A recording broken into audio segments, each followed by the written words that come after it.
Pinaiimbestigahan sa Kamara ang mataas na singil sa kuryente ng Meralco. Pinarerepaso na rin ang pagpapatupad ng lifeline rate subsidy. Ang detalye sa report ni Vel Custodio.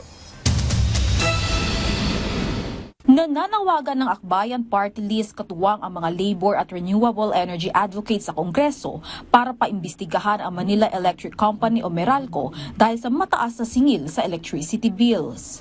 Sa ilalim na House Resolution number 995, nananawagan ang mga mambabatas mula sa Akbayan sa House Committee on Energy na paimbestigahan ang pass-through at subsidy-related charges.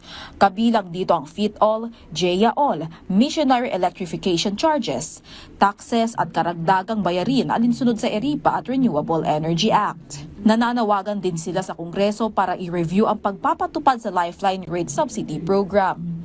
Ayon kay Cheng Pagulay ng Akbayan Green Working Group na dapat palakasin ng gobyerno ang pagpapatupad ng polisiya sa renewable energy. Yung ating energy mix at yung plano nila for energy transition ay hindi talaga siya transition. Nagdadagdag lang sila ng renewable energy sa mix. Pero nandun pa rin yung reliance sa imported na fossil fuels. At ang nararanasan natin, energy addition, hindi siya transition. Iginiit din niya na posibleng magkaroon ng added cost ang pagtutulak ng Meralco para sa solar energy regulation. Ayon naman sa Department of Energy. Ang pinag-uusapan niya yun sa Congress ay magkaroon talaga ng organized na accreditation ng mga installation nitong mga solar equipment or technology, kasi ang trend ho ngayon ay hindi na lang ho yung malakihang mga buildings, no? In fact, marami na ho talaga ang gumagamit even to the residential level.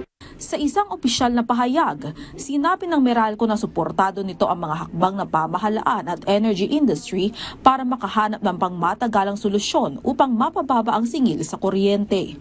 Ayon sa Meralco, aktibo ito sa pagpapatupad ng mga hakbang para mapagaan ang pasanin ng mga consumer sa ilalim ng pamumuno ng DOE at gabay ng ERC.